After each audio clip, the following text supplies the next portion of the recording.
पहली बात, हमें इलेक्शन कमीशन तक जो शिकायतें आ रही हैं अलग अलग ज़िलों से वो पहुंचाना है। हमने क्या किया, क्या नहीं किया, गलती कहाँ हुई, इसका विश्लेषण ज़रूर होगा, इस पर चिंतन ज़रूर होगा, बहस ज़रूर होगी, एक समिति का भी गठन होगा। ये प्रथा रहा है कांग्रेस पार्टी में, और सबसे बातचीत करके ही ये विश्लेषण होगा। पर अभी विश्लेषण का वक्त नहीं है। अभी सबसे महत्वपूर्ण बात यह है कि हमसे जीत छीना गया है,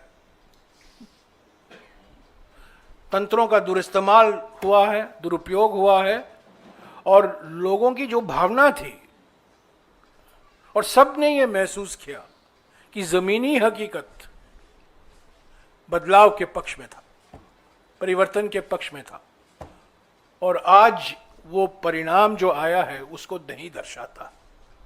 तो प्राथमिकता हमारे लिए ये है, विश्लेषण ज़रूर होगा। जम्मू के बारे में जो आपने सवाल किया, मैं स्वीकारता हूँ कि हमारा प्रदर्शन जम्मू में और बेहतर होना चाहिए था। इसके भी कुछ कारण हैं, उस पर भी चिंतन होगा, विचार विमर्श ज़रूर होगा।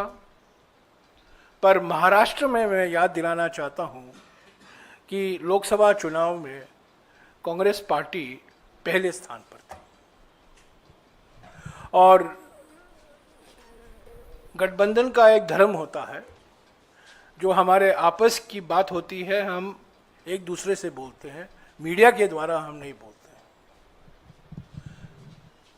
हम गठबंधन में हैं महाराष्ट्र में, उस गठबंधन को मजबूत करना हमारा कर्तव्य बनता है। हम कुछ नहीं कहेंगे हमारे गठबंधन के साथी दलों के बारे में, पर जो चुनाव के नतीजे आए हैं हरियाणा को लेकर, उस पर कई सवाल, गंभीर सवाल उठे हैं, उसको आगे ले चलना ईसी तक, और इसी के साथ बात करना हमारा फ़र्ज़ बनता है। अगले 2-3 दिन में हम वो करेंगे, और जम्मू और कश्मीर में शीघ्र ही हम उम्मीद करते हैं कि एनसी और आईएनसी गठबंधन सरकार बनेगी, एक साझा कार्यक्रम तैयार किया जाएगा, और जो जनता की उम्मीदें हैं उसको पूरा करने की पूरा प्रयास करेंगे, और उसमें पहले स्थान पर जम्मू और कश्मीर को पूर्ण राज्य का दर्जा वापस लौटाना है। इसके लिए एनसी भी वचनबद्ध है और इंडियन नेशनल कांग्रेस भी वचनबद्ध है। हाँ, इधर पवन ने जो कहा कि जम्मू कश्मीर में जो जो आपने फैक्टर्स गिनाए वो सब सही थे, उसके बावजूद एक लग रहा था कि आपकी clear road ahead to victory है जम्मू में, जहां पर बीजेपी बहुत डाउन एंड आउट थी। क्या ये सच है कि जो रिपोर्ट्स वहाँ से आ रही हैं कि आपका पार्टी यूनिट, आपके लीडर्स, यहाँ तक कि आपका general secretary incharge of Jammu Kashmir completely compromise थे, और उन्होंने बीजेपी से सकम करके, कॉम्प्रोमाइज़ करके ये हार आपके हाथ में दी है? क्योंकि 6 सीट में ये अभी आगे हैं, और कितना गिरेगी पता नहीं, या ऊपर होगी, पर ये जो सिचुएशन है, जो आपने बीजेपी को विक्ट्री दी है जम्मू में, ये आपकी पार्टी के लोगों ने दी है। क्या इसे आप एग्री करेंगे? जैसा कि मैंने कहा, जीतें या हारें, उस पर तुरंत प्रतिक्रिया देना ना केवल गलत होता है, वो प्रतिक्रिया सही भी नहीं होती। बिना विश्लेषण के, बिना सबसे इनपुट लिए, बिना सब कार्यकर्ताओं से बैठक करके उनके विचार जाने, मैं नहीं मानता कि इस तरह की किसी प्रतिक्रिया पर हम कोई मोहर लगा सकते हैं। सर, अरे पूछ लीजिए।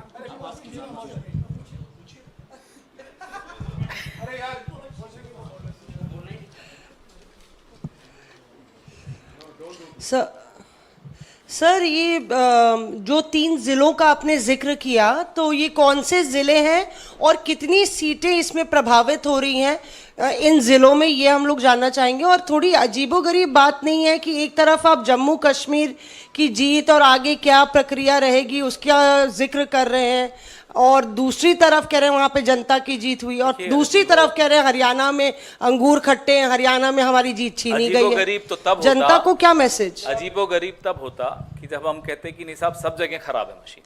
हम पूरे हरियाणा के लिए भी नहीं कह रहे कि सब जगह खराब है।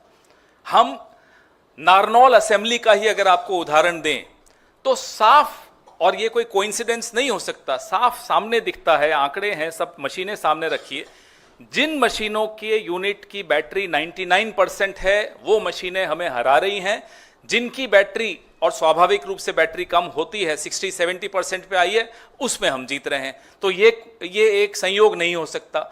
ना केवल नारनौल में ये बात है, पानीपत में ये बात है। आपने बोला कौन कौन से जिले, हिसार, महेंद्रगढ़, पानीपत, ये 3 में तो है, और बाकी जगहों से भी छुटपुट ऐसी शिकायतें आनी शुरू हुई हैं।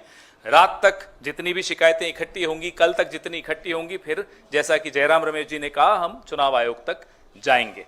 तो हमने कभी भी ऐसा नहीं कहा कि भाई पूरा ये सारी मशीनें खराब हैं। हम तो हरियाणा के लिए भी नहीं कह रहे कि सारी मशीनें खराब हैं, लेकिन जहां जहां हस्तक्षेप हुआ है वहां की बैटरी 99% है। आप मुझे बताइए, इतने दिन से मशीनें पड़ी हैं 99%, और सबकी स्टैंडर्ड, सबकी 99% कैसे हो सकती है?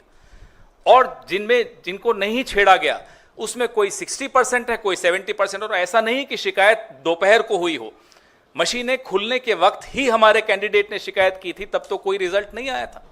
तभी राव नरेंद्र सिंह जी ने उसी वक्त शिकायत करनी शुरू कर दी थी, हमें फोन करना शुरू कर दिया था, तब रिजल्ट आना शुरू नहीं हुआ था। इनफैक्ट तब तो आप लोग बाहर जो हमें दिखा रहे थे कि रुझान हमारे पक्ष में चल रहे थे 70-71 सीट पे, तब भी हमने लिखित शिकायत हमारे राव नरेंद्र सिंह जी ने और पानीपत वाले कैंडिडेट ने करनी शुरू कर दी थी। So you said that results are not acceptable to the Congress. Could you elaborate on that? And what are the, apart from approaching the EC, will you also take legal recourse? What do you exactly mean when you say that it is not acceptable to you? Well, in response to जो मौसमी ने सवाल किया था, कितने सीटों का सवाल है, हमारा अनुमान है कि 12-14 सीटें ऐसे हैं जहां गंभीर, इससे भी ज़्यादा हो सकती हैं, पर पहला लिस्ट जो हमने तैयार किया है 12 या 14 सीटें ऐसे हैं जहां गंभीर सवाल उठाए गए हैं उम्मीदवारों द्वारा।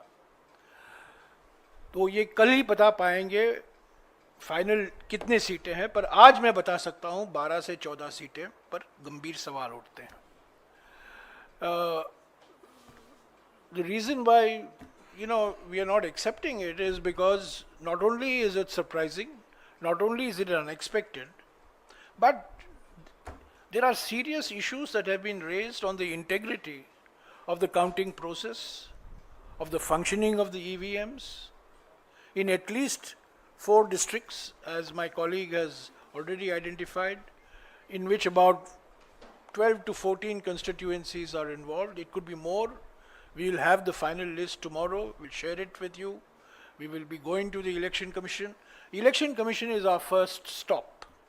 We have to go to the Election Commission. It's a constitutional body. It's an independent body. We expect it to function constitutionally and independently. And so we will be seeking time from them. We hope to get time from them. We hope to submit our list of detailed complaints to them. And then afterwards, whatever is required to be done will be done. But as of today, we cannot accept the fact that the results reflect the proper functioning of our democratic system. There are serious questions on the integrity of the instruments of the system, namely the EVM, and also the extraordinary pressure that has been brought to bear on local administration officials. Remember, Haryana has been a double-engine government, so it's a double-engine pressure.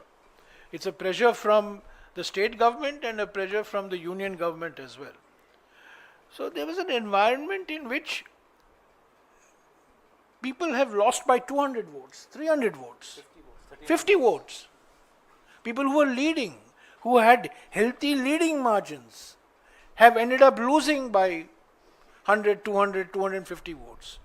This can be explained only by manipulation and pressure.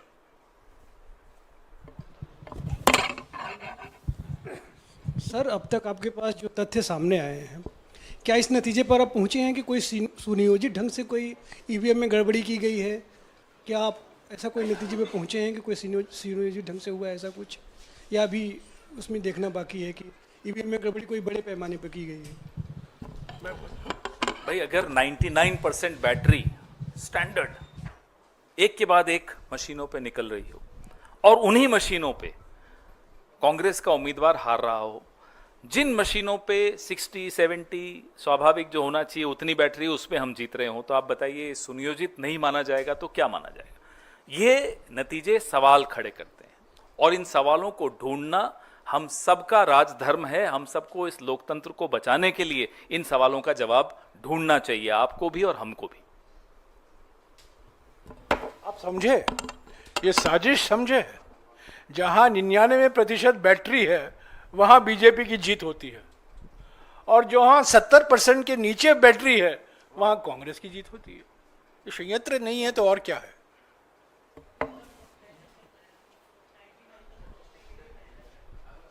हाँ जी, दो राज्यों के चुनाव हो जाने के बाद अब नहीं, अभी इन 2 राज्यों तक ही सीमित रखिएगा।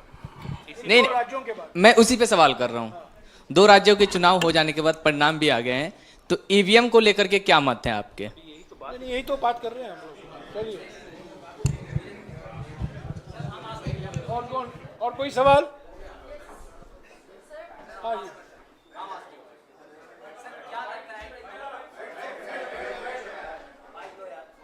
बोल दो आवाज आ रही है। सर क्या लगता है कि 2 दिन 2.5 दिन का जो मतलब इन्वेस्टिगेशन होगा उससे कुछ निकल के सामने आएगा? हमारा जो काम है और जो कर्तव्य है, चुनाव आयोग के दरवाजे पे दस्तक देना और तेज दस्तक देना ताकि आवाज आप सब तक पहुंचे, और उसके बाद